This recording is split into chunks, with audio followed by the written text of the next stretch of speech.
All of us Mech fans waiting for a PSVR2 Mech game to bring back the feeling of the old games like Rigs from PSVR1. And while Big Shots isn't exactly that sort of high-octane sport mech action, it is a mech game that has a lot of promising features in it, and one that I've been waiting for a good while. But is it any good? Well, let's take a look. Let's start where we always do, with visuals. Big Shots has a sort of cel-shaded Borderlands art style that on the flat screen I wasn't completely sold on, but once you're in the headset it looks very damn good. In terms of quality and clarity, it's up in the highest tiers of PSVR2 games, to be honest. It's very sharp looking, and that is just for the actual clarity of edges and how nice everything looks in terms of sharpness, as I think dynamic foveated rendering is enabled here, but I'll have to double check that. Even if it is or isn't, the game runs flawlessly at what feels like an unreprojected frame rate, and while the models and textures are very stylized, the actual fidelity here is wonderful, so visually I had a great time with this game. It also helps that the FOV is quite small with your cockpit of your mech.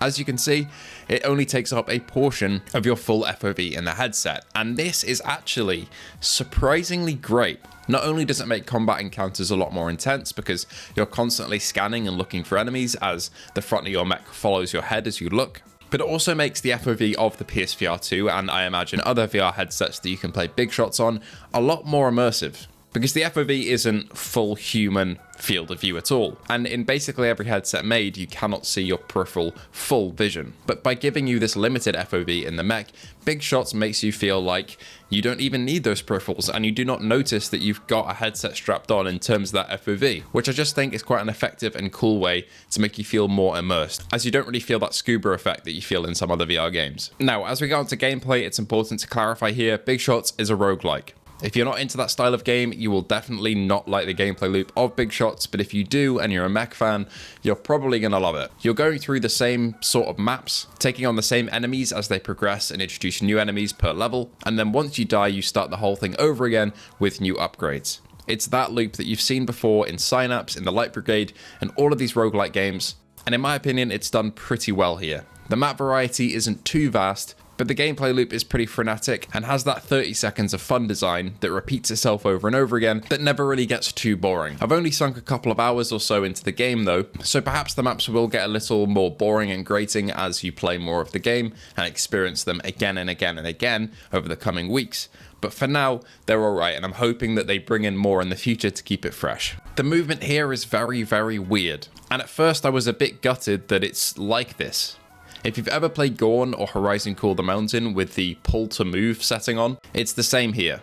Your left and right stick strafe and move you back and forwards, but you have to grab and move the world around you with one of your hands to turn. I absolutely did not like this at all, but luckily you can turn it off. I jumped into the settings, turned on normal smooth turn, so using the right stick like every other game, and the game felt so much better to me.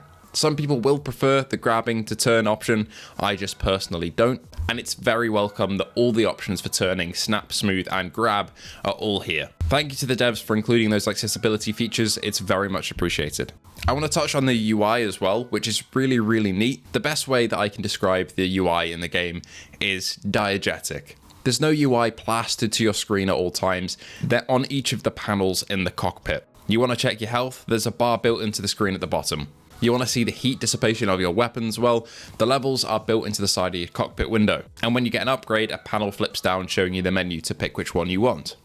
It's stuff like that that makes it feel a lot more immersive and is very, very welcome in a game like this. Speaking of upgrades, there are two different types. There's upgrades in mission and there's upgrades out of mission. In mission are your standard roguelite upgrades, like the cards from the Light Brigade. A screen flips down at the end of each wave, or if you've secured a drop pod, that drop around the map during levels that you need to secure without them being destroyed by the enemy bugs. And these apply to your current run. Once you die, they're gone. However, you can pick 6 out of mission upgrades that get better over time as you unlock more, that apply to every single run. This can include more armor, increased weapon damage, or increased jetpack fuel, stuff like that. I do absolutely love this hangar though.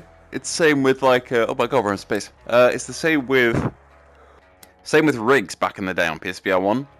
You kind of had this hangar where you can look at all your stuff, and like all the changes that I make to this mech show up here. Say if I change the hat, you know, if I go back to empty, you'll see it disappears. I re-add my little box, and there you go. And then you see my little monkey is on the right there, or our left. And I got my like little Warhammer scroll on that side. It's pretty cool. And like the paint is also done in real time. It switches. It's neat. I like it. There's a fair few customization options, even though weapon-wise, there aren't loads and loads. There's 4. But there's a lot of upgrades in terms of like adjusting your mech. Like you can see there's loads here that'll help you. And that's right, I did just say jetpack. There is a jetpack in this game, which is awesomely triggered by letting go of your main controls, which control the mech arms, and pulling a lever below you that initiates the jetpack jump, which is really cool. All of your adjustments to how your mech works and your power-ups in the mech aren't triggered usually, apart from weapon switching and your dash, by your controllers. They're actually triggered by pulling different levers around the cockpit or performing actions in the cockpit of your mech, making it feel like something real that you can interact with instead of just a backdrop for you shooting things. For example, your ultimate power upgrades, which can be damage increases, for example, you grab a canister that's on your right, place it in a slot to your right as well, and then push the button that appears there. Methods like this are so much more engaging to the player than just pushing a random button on your controller to trigger this to happen. It makes you feel so much more immersed in the situation that's going on when you have agency like this with physical objects. The game also has full voice acting. You've essentially got a mentor/teammate that teaches you the ropes and then delivers you information throughout each battle, like when you're low on health, when a drop pod's come in, and when a wave has ended.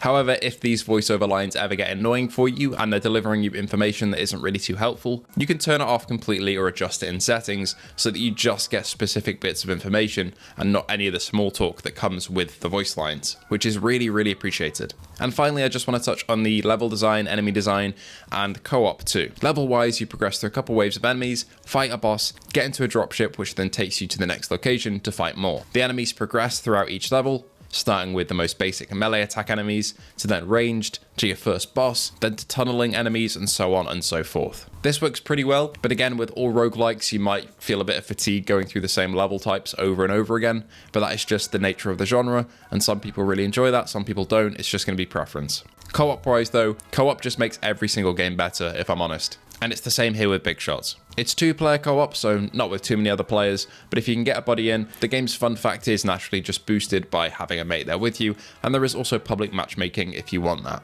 However, it's not a requirement. If you want to jump into Big Shots solo, don't want to matchmake in public, or just don't have any other mates who own the game, it's perfectly feasible and viable to play the game on your own and progress that way. So, Big Shots I'm fairly impressed with. There might not be a whole host of replay value once you've gone through basically all the levels, but with co-op here, a load of upgrades to choose from, a good gameplay loop, very sharp visuals, and also quite a decent cosmetic system for the mech that you own, I'm having a good time with this one so far, and I'd comfortably recommend it to any roguelike fans who are looking for a mech game. Anyway, let me know what you think. Have you tried Big Shots yet? Were you waiting for a review? Please do let me know in the comments below. Thank you all for watching. Thank you to our patrons, Luke Bentley, Phil Irving, Hazit Mirza, Ace Gamer, and Hippie Pickle. Your guys' donations help keep the channel going day after day and week after week, so thank you for that. The link to the Patreon or YouTube membership or the Discord are all in the description below. So thank you for watching once again, and I hope to see you all in the next video.